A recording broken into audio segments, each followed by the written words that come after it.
Hello, everybody. Welcome back to another concert review. It's my second one of the week. I just saw on Tuesday the group Camp, and yesterday, September the 8th, I saw a country artist named Brent Cobb. Now, I have a Brent Cobb album to show you. This is his most recent called And Now Let's Turn the Page, which is a gospel album. He did 8 covers of old hymns, and then he also did an original called "When It's My Time." If I remember correctly, he wrote this. He put this album out as like a thank you to his grandma, who had just recently passed away, who always wanted him to sing some gospel. And if you know the name Dave Cobb, the producer who produces guys like Jason Isbell and Chris Stapleton, this is his cousin Brent, and Dave produced this album as well. So this is a really cool album if you like old gospel music with like a country rock flavor to it. Really, really good. He's kind of in the style, like his country is kind of, it's very outlaw, like Waylon Jennings style. Like he kind of looks like a young Waylon Jennings. And he is also featured on this album right here called Something Borrowed, Something New, a tribute to John Anderson, the country singer who had a big song, Swingin'. He also did a version of the song "I'm Just an Old Chunk of Coal," "Straight Tequila Night," "Years."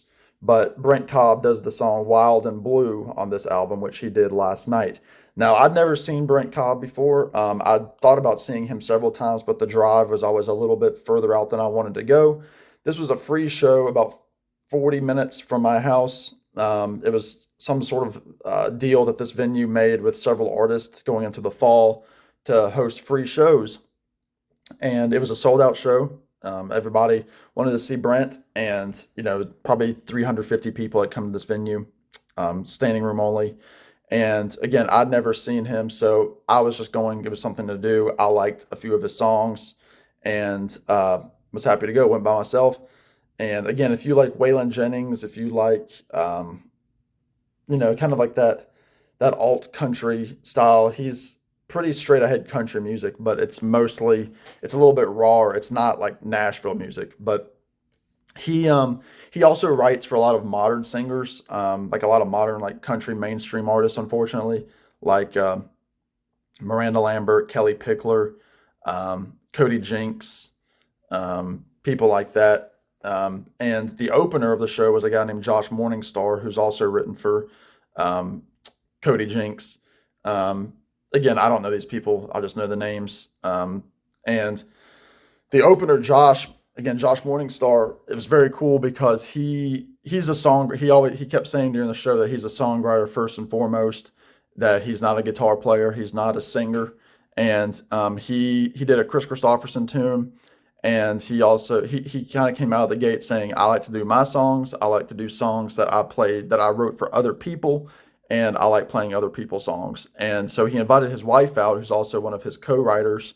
They did a song together. He told this really cool story about growing up. He liked to listen to Vince Gill with his grandma. His grandma would drive them around, and they would listen to Vince Gill cassettes in the car.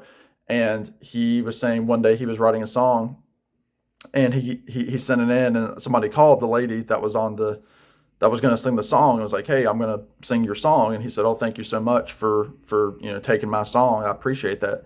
And she said, "Yeah, but I'm going to duet with somebody." And he's like, "Oh, well, who is it?" And she wouldn't tell him for the longest time. I guess the record company wanted to be sure everything was finalized before they confirmed it. And then she called him back and said, "I'm singing it with Vince Gill." And he said it was just like his world stopped. He could not believe how full circle it had come.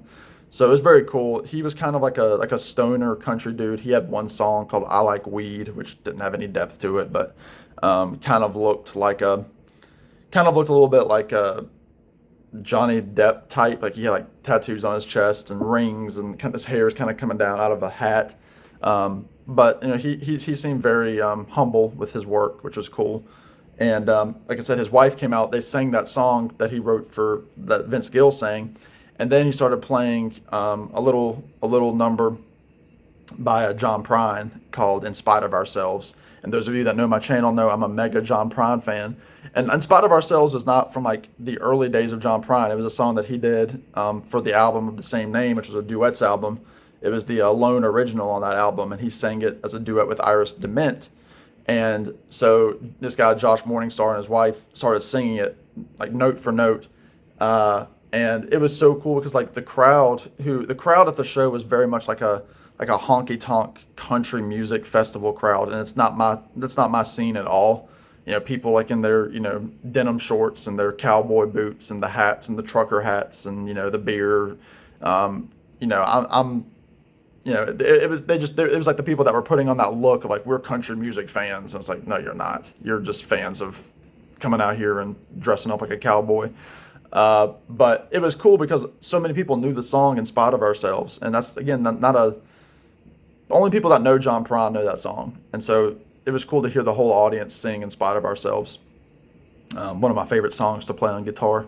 And like I said, that was a really cool moment. Brent Cobb was great. He came out with singing the song, like his original song that I knew the most, which is called "Keep 'Em on Their Toes," which is from his album just before this.